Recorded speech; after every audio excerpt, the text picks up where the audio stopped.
BJ Mafia, what's poppin'? Now, Jags fans, NFL fans watching this video, this is probably gonna be one of the most controversial videos I have ever made. Now, I wanna preface my comments by saying a couple of things. First of all, I'm gonna be very cutthroat, dry, and open and brutally honest about my opinions about this Jaguars team. Secondly, I'm not gonna tell you what you want to hear, I'm gonna tell you what you need to hear. Third, I ask that you actually listen to me and hear me out because I do believe that this Jaguars team are pretenders and I do believe that they're the biggest frauds in the NFL. And lastly, do not take anything I say when I talk about an individual player, I talk about coaching, or anything I specifically call out, do not take that at face value. It is not always as black and white as it seems. There is always gonna be layers and it's gonna be a culmination of things, right? If, for example, I was to call out Travis Etienne, let's say for poor play, don't just say I'm calling out Travis Etienne. Understand that I'm calling out the offensive line. I'm calling out the play calling, situational football, coaching, etc. It just so happens to be that I'm calling that specific thing out, but there's always gonna be layers to it. Now, let's actually address this and talk about this. The Jacksonville Jaguars are the biggest frauds in the NFL as of right now. They currently sit with a record of 8-6. They are number one in the AFC South, but the Jaguars had expectations going into 2023, 2024. Now, a wise man once said, and that wise man was Ryan Clark of ESPN, expectations are the breeding ground for disappointment. Now, let's actually go ahead and take a look at why the Jaguars had expectations. If you go back one season to 2022, the Jaguars had the #1 overall pick in Trayvon Walker, and that was the first season Doug Peterson had taken over the head coaching reins of the Jacksonville Jaguars. The Jaguars were a 3-7 team before rallying all the way back and making a deep late run in the season to come back and win the AFC South in Week 18. They finished with a record of 9-8. They go into the wild card round and they had the third largest comeback in NFL postseason history with a 27-0 comeback over the Los Angeles Chargers. The following week, they go on the road to Arrowhead Stadium, and they go all the way down to the wire with the eventual Super Bowl champions in Patrick Mahomes and the Kansas City Chiefs. The Jaguars now go into the next season, adding in Calvin Ridley to this offense, another year of Trevor Lawrence and Doug Peterson in the same system, a lot more chemistry and continuity together, a new and improved defense, a lot of returning pieces, and there are expectations in Duval County, not just from the Jaguars and not just Jaguar fans. The NFL media had expectations for this team as a perennial contender in the AFC, and the Jaguars have not lived up to that. The Jaguars have one notable win on the season in their 8 wins. That was over the Buffalo Bills over in England. That's it. Every other game the Jaguars have won. Yes, there have been some impressive feats going 5-0 in October, winning in a different stadium all 5 games. That stuff is impressive. I'm talking about notable, big-time games. You need to step up tall to the task, and the Jaguars have fell flat on their face every single time. Now, like I said, this is a culmination of a lot of different things. I'm not calling out just coaching or the quarterback or the defense. There's a multitude of reasons as to why the Jaguars have fallen flat on their face. Now let's actually go ahead and talk about specifically why this Jaguars team is frauds. Their 6 losses this season have came to the Kansas City Chiefs, the Houston Texans, the San Francisco 49ers, and now the last 3 weeks, the Cincinnati Bengals, the Cleveland Browns, and the Baltimore Ravens. In those 6 losses, the Jaguars have been outscored 176-94. That is an 82-point differential that the Jaguars have lost in those 6 games. I repeat, an 82-point differential.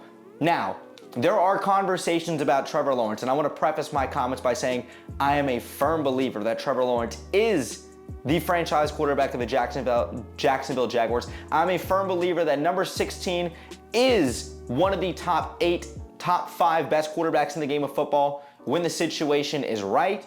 And I do believe that Trevor Lawrence is ultimately going to bounce back. I do believe he is one of the best quarterbacks in the game of football. But these last couple of weeks, and really this season, has not been his season. Now let's actually go ahead and talk about it. Trevor Lawrence, and I'm gonna specifically talk about the losses when you need your best players and you need your superstars to show up. Trevor Lawrence has not. Versus Kansas City, Trevor Lawrence this season, 22 of 41, 216 yards, 0 touchdowns to 0 interceptions. had a quarterback rating of a 15.3. That's a scale of 0 to 100. And he also had 2 fumbles in that loss to the Chiefs back in week 2. You know what? You put that one behind you. Let's go on to the next week in week 3. Let's go beat the Houston Texans. Psych. The Jaguars lose that game 37-17, and the Jaguars get embarrassed by CJ Stroud and the Houston Texans. In hindsight, a very good team in the AFC. The Texans won that game 37-17. Trevor Lawrence played an okay game. 27 of 40, 279 yards, 1 touchdown to 1 interception, and a subpar quarterback rating of a 54.2. Let's go on to the next loss. The Jaguars lose to the San Francisco 49ers 34-3 coming off of their bye week, and this was a hungry San Francisco team, but regardless, they got embarrassed in front of their own fans. Trevor Lawrence struggled in that game, 17 of 29, 185 yards, 0 touchdowns to 2 interceptions, had a QBR of an 18.2. He also had a fumble in that game. You know what? The Jaguars went on a little bit of a win streak. They got some big wins over the Titans, over the Houston Texans, and then the Jaguars went right back to being the Jaguars. Trevor Lawrence versus the Cincinnati Bengals to start off their 3-game losing streak on Monday. Primetime football. 22 of 29, 258 yards, 2 touchdowns, another QBR of a 54.3, and he had a fumble. I don't think that game was all that bad, especially once he had that injury to his ankle and he had that high ankle sprain. Now, going into Cleveland, Trevor Lawrence, 28 of 50, 257 yards, 3 touchdowns to 3 interceptions. There's some miscommunications going on in that game. Guys weren't on the same page. Cleveland has one of the best defenses in football. I understand, but still not a great game. Now we go into Baltimore. 25 of 43, 264 yards, 1 touchdown to 1 interception, and 2 fumbles. Trevor Lawrence in those 6 games has not been playing well. I'm not going to act like it's all on him because it's definitely not, but I'm also not going to summarily dismiss him from blame and from criticism. He needs to be held accountable as well too. The offensive line has been porous. I think situational game plan calling by Press Taylor has been porous. I think Mike Caldwell has done a relatively bad job, I won't say a completely bad job, of really dialing up the right plays and the right schemes on certain quarterbacks that we've been playing, especially when you play Joe Flacco and Jake Browning.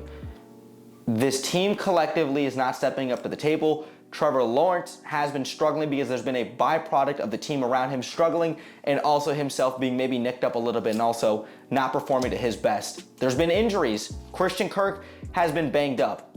Calvin Ridley has a lot of concentration jobs. Zay Jones has been in and out of the starting lineup all season. Who's been your slot? Jamal Agnew's been injured. Parker Washington is really finally starting to get some reps. Elijah Cooks has not really had an opportunity. Tim Jones is out there just run blocking. There is a huge problem with this team, and this is why they are pretenders. Now let's get back to Trevor Lawrence really quickly because I kind of got off of him. Trevor Lawrence in those 6 losses for the Jaguars has completed 141 of 232 passes. That is a 60% completion percentage, 1,459 yards, 7 touchdowns to 7 interceptions, and 6 fumbles. That is 7 touchdowns passing to 13 total turnovers. The team as a whole has 13 total turnovers in their 6 losses, and they've only won 2 games at Everbank Stadium. They've done a horrible job of showing up for their fans. They might finish this season with 3 wins at home when the next home game at Everbank Stadium is going to be versus the Carolina Panthers, which they should win that game.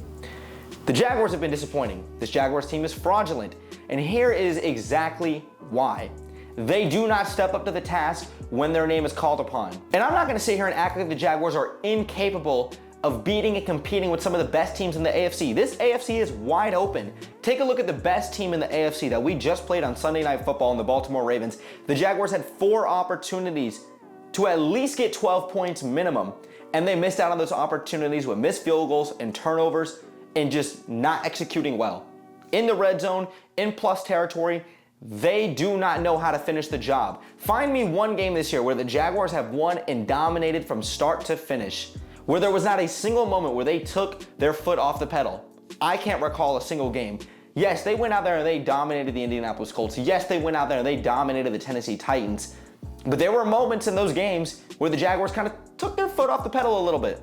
They didn't really go out there and they didn't finish the job. They didn't go out there and dominate the entire game. Not a single game this season have the Jaguars came back in the second half after being down at halftime and won the game.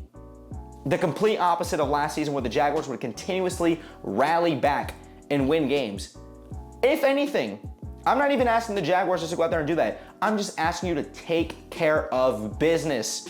I understand injuries have been stacking up on both sides of the ball. I understand that Cam Robinson's been in and out of the lineup. The offensive line has been banged up. Andre Sisco and Tyson Campbell have been banged up. Christian Kirk and Zay Jones have been banged up. Calvin Ridley has not really performed to the level at which we have expected of him in 2023 in his first season back. Press Taylor has not been a phenomenal play caller. Doug Peterson doesn't seem like he's taken enough accountability. Trevor Lawrence isn't stepping up to the task. There are so many things wrong with this team. And while the Jaguars might win out these next 3 games at Tampa Bay versus the Carolina Panthers and at Tennessee, and they finish with an 11-6 record, and they control their own destiny in the AFC South, and they are the number 4 seed in the AFC. That is cute, that is pretty, that's great. Let's give ourselves a little pat on the back, because you know what? We were expected to win the division. That was the expectation of us bare minimum this season. Bare minimum, we should at least get to the AFC Championship game. That should be the expectation for this team after going to the divisional round last season. Let's at least get to the AFC Championship game, and let's go out there and try to make a Super Bowl push. This team does not have it in them. They don't. I've just came to the realization that this team is not going to step up to the task. I don't even know if this team wins a playoff game, to be honest with you. Especially if we get that 4 seed. Look at the way that they've performed in front of our fans this season. It is embarrassing. I'm just being honest. This is just me being brutally honest with you guys. Look, if we get matched up with Tennessee or Houston, I do think that we have a decent chance to go out there and beat those guys. But of course, any divisional game is up for grabs anytime, even in January. But if we play Cleveland, Baltimore, hell, even Pittsburgh, Miami, it doesn't matter who we play in the AFC. I do not like our chances. I'm not saying that we're incapable. I'm not saying that we can't beat and we can't compete.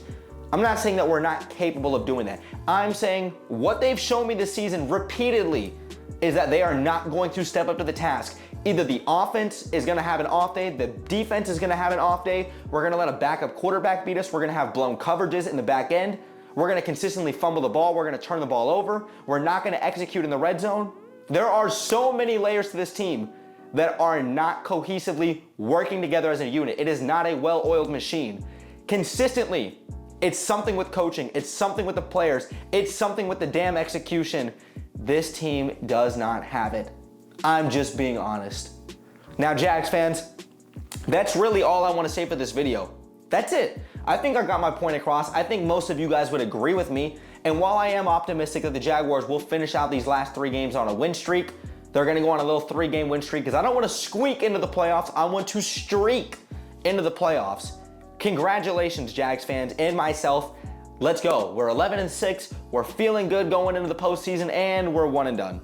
Or we somehow win a game, and we're probably going to lose in the divisional round to, a Baltimore, a Miami, another team like that. I don't know. And I'm not trying to be pessimistic. I'm not trying to be, a negative Nancy. I'm just keeping it a buck with you guys. This is genuinely how I feel about this team. This team does not have it. They don't finish games. They don't work cohesively together. And there's always something with this team. Now let's just hope Trevor Lawrence and his concussion and his ankle continuously gets better. I hope he's okay. I love this guy, and so does the entire Jaguars community. I still believe Trevor Lawrence is the franchise quarterback. I do believe that this team is capable of still winning the AFC. But are they gonna? No, they are not going to. Jaguar fans, NFL fans, please let me know your guys' thoughts in the comments down below. Now, this was a very emotional video. There really was not a whole lot to back it up with. I'm just keeping it a buck with you guys. That's really it with this video. Please, please, please let me know your thoughts in the comments down below. Do you think that this team is capable of winning the AFC still? And what have you guys seen from this team so far through the first, 14 games of the season? 3 games left. Give me your schedule prediction, your record prediction, what you think happens, and let me know if you just even agree with me. You might disagree, and that's fine. I might completely agree with you in the comments. Just please let me know down below. Make sure you guys go ahead and follow me on my socials, especially on Twitter. I'm active and I'm on there every single day. Jags fans, please let's have a great week. Please be safe out there. I hope you guys enjoy your holiday week. And like always, man, Brett James, aka BJ, I'm out, y'all. Like always, let's go Jags.